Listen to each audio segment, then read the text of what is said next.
To pray, there's no angels where I go. Only pieces that are broken, scattered dreams across the floor. I'm home. Alrighty, hello everybody. This is Kirusho here. Now, whenever we last left off, Midoriya, he had just walked into Inteku. After losing all of his stuff and saving Bakugo from a villain attack. Now, Midoriya, after walking in, he would get changed and at least pulled aside by Yoshimura, who saw what happened go down, asking him if he is okay. Midoriya explaining to him exactly what happened. After all that stuff happened and he got launched upwards into the air, he's pretty sure all of his stuff went flying out of his pockets. And he does need to find them. Yoshimura telling Midoriya that he can just use their phone, call the authorities, and at least report these items missing. And to at least talk to his mom. Since, well, she's going to be the best person to help you out with all this stuff. She remembers, well, as he just continues explaining it. I think you understand. Anyways, now, in this amount of time, Midoriya would do that, and then continue back to what he was doing. Now, let us cut to about roughly a bit of time later. Midoriya, let's say 2 weeks later, he is still looking around. He does sneak out at night and use his mask. He does need to go out hunting and help his mom, since they've been getting more and more customers. It seems like people are coming into the city now, and the ghouls who don't want to hunt have heard about Inteku through the proper channels. So, let's see where this goes. Midoriya is scaling the buildings and running around the rooftops and alleyways just to see if he can find any evidence of where his belongings are. And he has not come up with anything in this amount of time. Along with that, he would ambush and take down quite a few gangsters, getting their bodies transported over to Inteku, or their secondary location to get things sorted out with them. And well, that is what's going on there. The rumor of the three-eyed ghoul is still very much in place. With the video evidence there too, it's more believable. Then there's the, well, fear of binge, and another ghoul returning. Midoriya is seemingly this other ghoul. However, they don't really have a name for him. Plus, well, the way these masks on his face are, they're very uncomfortable. And he does want to change it up a bit. So you might need to talk to Mr. Uta about that. Get something sorted out. Now, after some time, he would head home. Whenever he does, though, there is a package on the front door. Midoriya taking the package and walking in. As soon as he does open it, he does look and see it. It is, well, surprise, surprise. It's his phone and, what is it? His school ID. So, what exactly is this? If, well, whoever found these, they must have found his ID. Well, they found his ID clearly. Was it in his wallet, though? Did it fall out? That is the question. So, exactly what happens? As he does set this down and read the paper that was inside the box. Dear Izuku Midoriya, I hope that is how I'm pronouncing your name. Or, well, writing it down. I'm fairly certain that these are yours. I looked into who you are. So, long story short, I found these whenever I was out, and I'm hoping that these are your belongings. I did actually try going to your school and asking for your address, explaining it, and delivering this package. Anyways, I do hope that you, well, are happy with this, since you were probably missing these for quite a long time. In fact, I did see you on TV. You are fairly strong, and I do hope to meet you again one day. Along with that, I did actually repair your screen, since it was kind of shattered whenever I found it. Anyways, you're welcome. Now, Midoriya isn't really too sure what to say about that. Looking at the box, there's nothing else in there. Along with that, there is no return address. So whoever did this just put it in a box and left it? That is kind of creepy, actually. Then again, well, you can't really blame them. Now, in that amount of time, Midoriya, let us cut over to the weekend. Him making his deliveries and heading back to Inteku. And doing a shift. As he is waiting tables. Now, while he is doing this, he is going back and forth to them, offering people refills in their drinks and taking orders, writing them down and running into the kitchen to actually see what they have out, taking out a few orders as he does walk over to a table.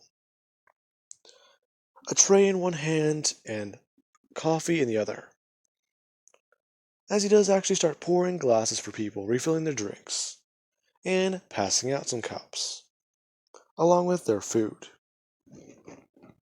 As someone does actually walk in, Midoriya turning and greeting them, with a smile on his face.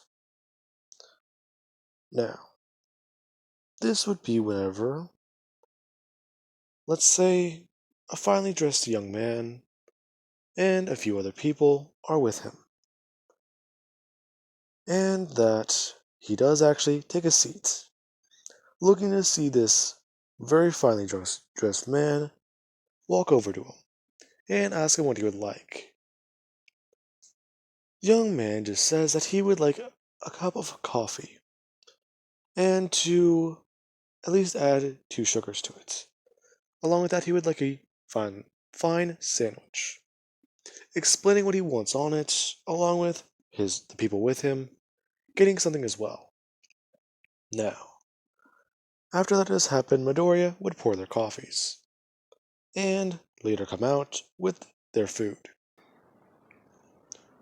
Now, after that does happen, Midoriya begins to pass out their plates. As soon as he does do that, he goes to sit down this young man's plate. As soon as he does, something at least happens. There is a loud sound outside, as another explosion would go off. That being whenever the young man accidentally gets startled. He had something, let's say a knife, in his left hand. And he did actually bring it up a bit, since he was going to move it around Midoriya's arm.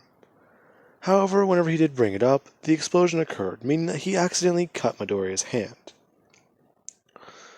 Midoriya immediately brings his hand up and just covering it, and looking outside.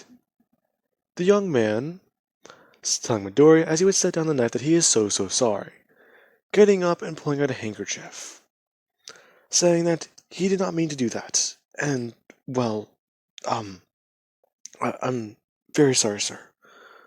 Yeah, but what happened out there?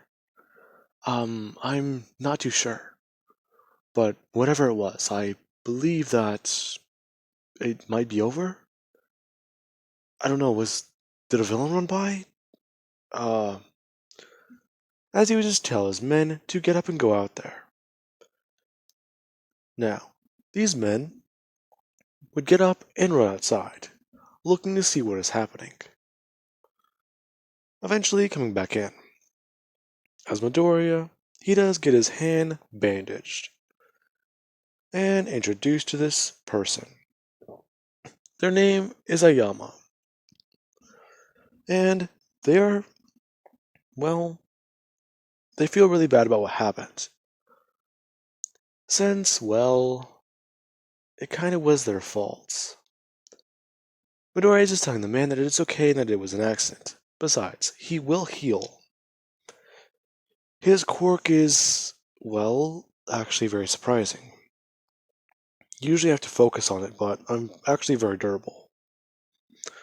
So that at least does explain that. Ah, yes. Although, as the man would just sit down and at least enjoy his meal, eventually leaving.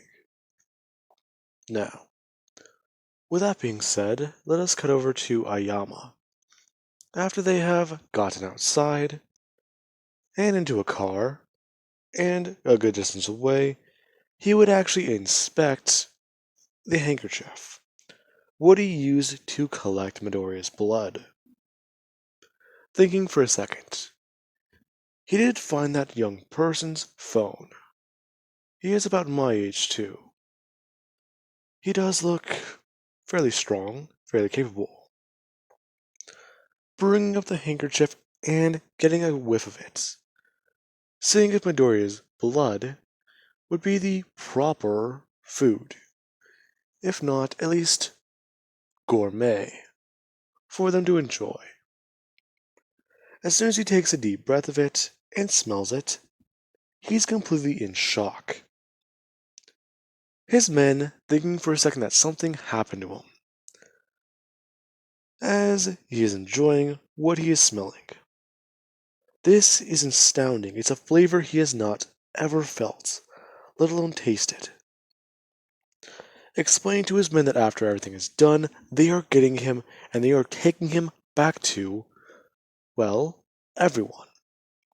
This is a proper treat to enjoy with their friends. So, let us see where this will take us. Now, with that being said, after the night is over, Midoriya does actually leave the shop. And think for a second. He does need to get home pretty quick, otherwise his mom might freak out. He's got his phone back, so he can just call her in case anything happens. Now, with that being said, Midoriya would just begin to run home. Or at least jogging. Says he does want to get there quick. But, well, he doesn't want to go too much. He does actually want to enjoy the night. It's very peaceful. And very quiet. Now, while he is running along, this is whenever eventually a car would be sitting at the end of the corner. Midoriya stopping for a second at the light and looking to see if the car is going to go. The car is just sitting there. And, well, not moving at all. Midoriya then just looking across the street and then looking further down. The intersection is completely empty. Then there's ahead of him and behind him. There's actually no traffic. Midoriya then hearing something, turning around to see a group of men behind him, as they do at least hold up various objects. Ropes and something to at least make sure he can't see. As soon as Midoriya does bring his hand up though, someone does actually get behind him. Midoriya was too surprised at what happened. The person behind him brings something up to his mouth and, well, knocking Midoriya out. Whatever it was very, very strong. And, surprise, surprise, it took the kid out in less than 3 seconds. Usually it takes people out instantly.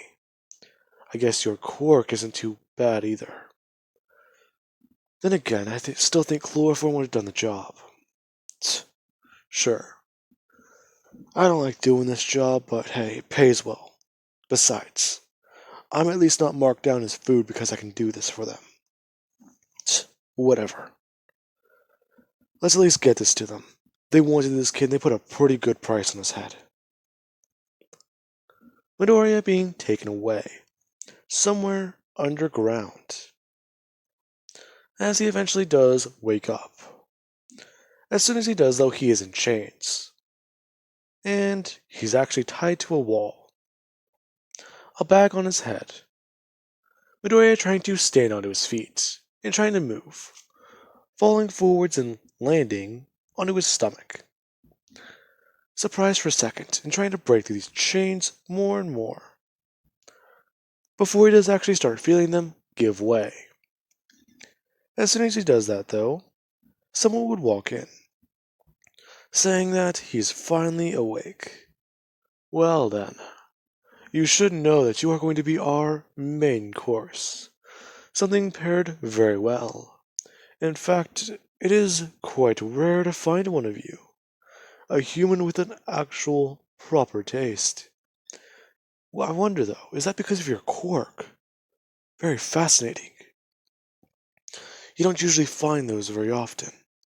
Different quirks, different taste. It's quite intriguing. In fact, what was it? I think it was. Well, I once ate a man with a fire quirk. I described his taste to one of the humans that we have. They said it was spicy. I wonder though, you were more of a sweet taste. Tangy though. At least that was what your blood was like. So I'm going to enjoy savoring you. Along with the fact that that quirk you have. That means we'll get the right amount of meat out of you. That being whenever the bag is pulled off of Midoriya's head. And he does see who this is. It is that guy from the coffee shop. Asking him exactly what is he doing. And why is he here? Oh my. Well then, straight to the point, are we? Well, you are going to be our main course. I said that. I don't believe I should explain myself to you, though. You are going to be given a proper fighting chance, though. If you can defeat your opponent, or our butcher and a chef, then you will leave. Then again, I cannot guarantee it. Most of our members, though, might be outraged. You will have a fighting chance. He is a very strong man. The other girls here, though, they don't like getting their hands dirty. Then again, I don't want you to escape.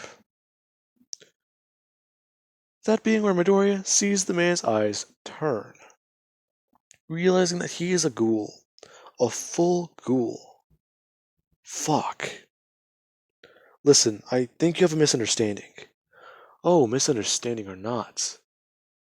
I said you are our gourmet. The man bringing his hand up and putting a mask on, before walking out of the room. Someone else coming into the room and getting Midoriya onto his feet, and out into the stadium. Midoriya does think, though, play along, play along. They said that most of these guys wouldn't fight, so if he tries to fight the people in here, then he's going to be in a confined space. And they did say stadium, right? So there'll at least be, well, a roof. I can escape through there. Okay, let's get this done. Midoriya being led to the arena, and walking through the door. The person undoing Midoriya's chains as they hit the ground. Midoriya, watching as the young woman does at least run away, and she does hold onto her mask. So, she's also a ghoul. Midoriya is stepping forwards and looking around. That's a lot of people. Wait. Oh god. Are all these people ghouls? Wait, does that mean that the ones in Deku were not even serving a tenth of the population? Wow. Well then, I shouldn't be surprised. Secret societies are new, though. Okay, stay calm. Just remember, the guy you're going up against is probably nothing. They're probably just saying that because they don't know about me yet. Now, that would be whenever a very, very, very large man does walk out. He does look bloated, however, and he himself does have a mask on. So, as the man goes on telling Midoriya that he will be his opponent tonight, and the fact being that he must carve him up and do something proper for the chefs to prepare. So, come on. Now, Midoriya wasn't even listening to the man. In fact, he was at least trying to find a way out. He can see past those ghouls. He can see the staircases right next to them, and he's at least trying to find the ceiling. It's so dark up there, it looks like it might go up there forever. The man running towards Midoriya, saying that he better start listening, otherwise he's not going to be so nice. As he does run forwards and tries to slash a giant blade out towards Midoriya. Midoriya just ducking down. As soon as the blade passes overhead, he brings his hands up, pushing on it as hard as he can. The blade flying forwards and smashing this man in the head, as it cracks and breaks off his mask. The man then taking 3 steps backwards, in complete shock. The boy wasn't even paying attention, and he already got a hit in on him. As the people around begin to actually start cheering. Their meal is putting up a proper fight. That is not usually what happens, as they begin to cheer on their chef. Now, he does run forward once again, and begin to slash wildly at Deku, who is trying to at least dodge everything, moving to his left and to his right, basically putting circles around this giant man. This man is all strength, no mobility. And well, surprise, surprise, there's his opening, as the man swings back his hand, Midoriya jumping upwards and towards the man, immediately just stabbing his hand directly into the lower part, underneath his armpits, and beginning to pull out whatever he can. The man is screaming out in pain as he does bring his other hand to try and grab Midoriya. As soon as he grabs Midoriya and tries to squeeze him, Midoriya actually does turn and bite into his hand, and begin to tear away parts of flesh, surprising all the ghouls. Watching as he basically does toss Midoriya away. Midoriya smashing into and hitting the ground, the man running forwards and trying to stab into him. Midoriya getting back up and being able to actually bring his hand up.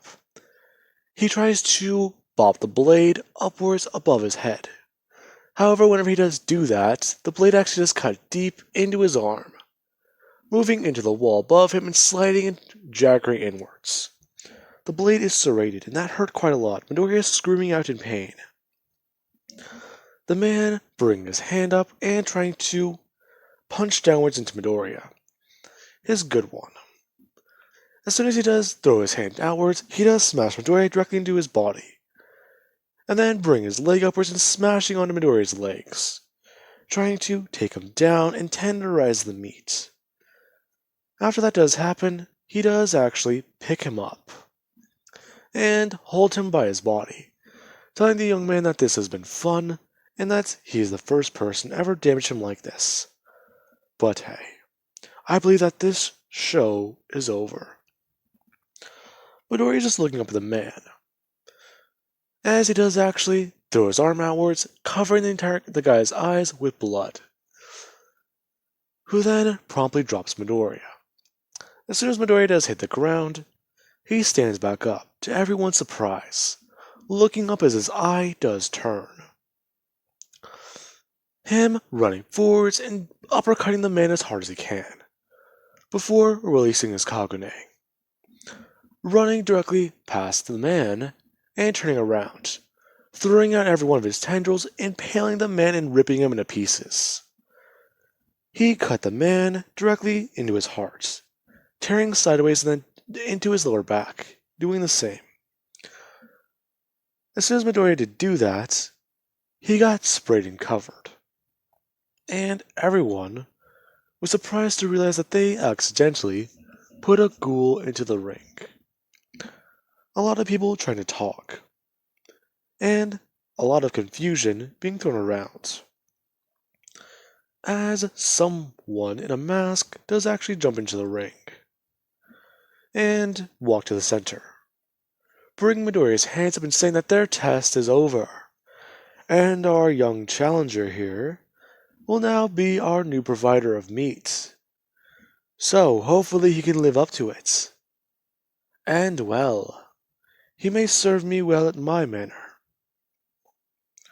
Midoriya turning and confused. This is clearly a woman. Who are you?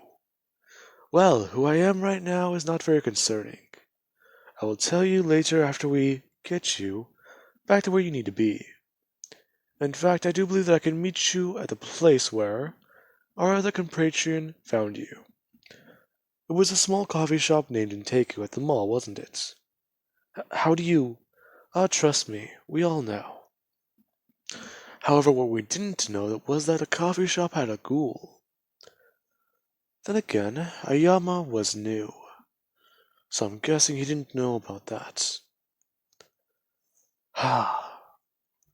So, I'm guessing you were special, however. Look at you. You didn't use your abilities, nor your eyes. Yet you were still able to kill the man, your Kakune. It was different. So, now she does actually bring her hands up, telling Midoriya that they will see each other again, as he is escorted away. A bag being thrown over his head as he does hear the young lady say that no harm will come to this one. He is going to be their only source of meat, providing it, actually, not becoming the meal. However, she does have more questions for him, but she can discuss the details later. Now, eventually Midoriya would arrive home, and he does walk in and find his mom, who is pretty mad.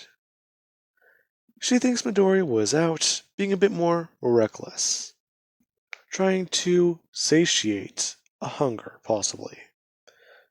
He might have been binge eating, that is what she thinks. As soon as she does see him covered in blood, however, she's very concerned. Midoriya explaining what happened. Apparently some asshole at a coffee shop was a ghoul. And, well, one incident led to another, and he got my blood.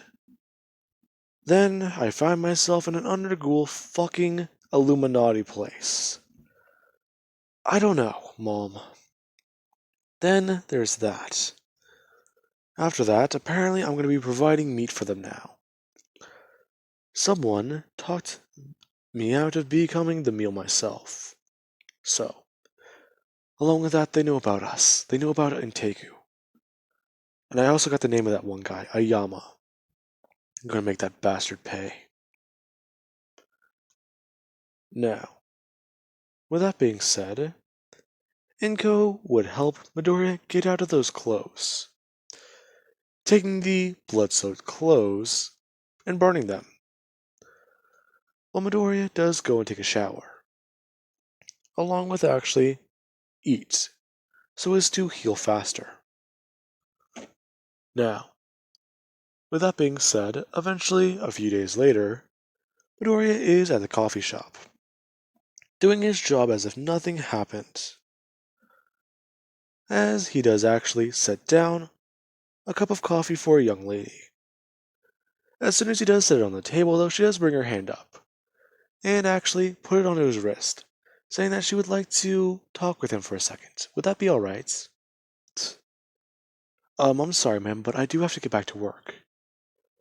I'm sorry, though. It is part of our policy. Oh, but I believe that this will be very important. In fact, we are very close. We've already met before. Um, my dearest apologies, ma'am, but I do need to get back to work. And I'm fairly certain I would remember a pretty lady like you coming in here. In fact, I do at least have a good thing for memorizing faces. Midoriya says, tilting his head to the right, and giving a light smile, saying that he does hope that she does enjoy her coffee, however. As he does actually go to walk away. Her actually holding onto his hand a little bit tighter, saying that she does want to discuss their friend, their mutual one, Ayama. Midoriya actually looking at this woman. Looking at her. Dark hair, and well, a fairly nice shade of eyes. So, who are you? Don't worry. Sit down and I will explain everything. Midoriya just looking at her, and saying that he will be right back. As he does, walk away, taking the train to the back room and telling Yoshimura that he is taking his 15 early. Something has come up. Then walking out and sitting down to see this young lady. As she does introduce herself. Momo Yayorozu. Pleasure to meet you. Izuku Midoriya. But you already did know that. Yes, well. And she does sip on her coffee, saying that she would like to discuss this matter somewhere else. Besides, we are old friends. Well, I do believe that would be fine. Midoriya standing up, and the two walking into the back. As they do at least start talking out loud to each other. People hearing them discuss old times and what they used to do when they were younger. Making up a story of them being out of town. That being what Midoriya said out loud before he closed the door. As soon as he does that, he does actually walk her over to a room, the farthest one away from the hallway, going into the left and talking with her and asking her exactly what is she doing here. And why.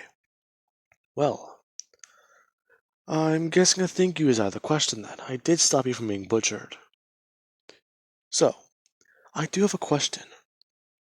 As she does actually bring her hand up. Midoriya looking down and getting on the defensive a little bit. As she does pull something out of her dress. And then opening it and splashing it in Midoriya's face. Midoriya confusedly brings his hands up and wipes it away. Before realizing that it was blood. In fact, it does smell fresh. His eye immediately activating. As she just says, perfect. Well then, that does put my suspicion to rest. Okay, well first off, why? Well, I had to confirm that what I saw was real, and that my eyes were not playing tricks on me. Second, I would like you to start working with me. Work under me. In fact, you are a rare breed. Stronger, faster, and more... what's the word? Flexible. From what I know, the ghouls here at Deku can work at a certain degree of secrecy. You have been for quite some time now. And well, our people that we hire, they're all morons. That's it. They don't care what they do. They abduct willy-nilly. They don't think by the book, the way we want it. So, earlier this afternoon, I had my people dispose of them. And you are going to be helping us. Why should I do that? Otherwise, I can tell everyone about you. In fact, I'm guessing the reason why Ayama thought that your blood was sweet was because of your quirk, not because you're a half ghoul. You're lucky he's an idiot. Or at least isn't very informed as I am. So, we have a deal. Well, fine. I'm guessing you didn't want me for my ability to make coffee either. Oh no, actually. That's actually just a bonus. This place actually does have a nice selection. And I do enjoy it. So, I do look forward to meeting you in the future. And goodbye. As she does actually set down a phone on the table before walking out. Midoriya just looking down at it and then following the woman, watching as she does leave. Confused for a minute. So, apparently something just happened. Let's see. Okay, I get it now. Fast and blinding. That's her tactic. She wants to be in and out as fast as she can. She didn't want me to have time to process anything, she just wanted to talk. Then again, if I had time to say no, then that would have been her problem. Clever, actually. Impressive. Now, I do believe that that will be a good point to leave this off of. And I do hope you guys enjoyed. And have an amazing day. I will catch you guys in the next part.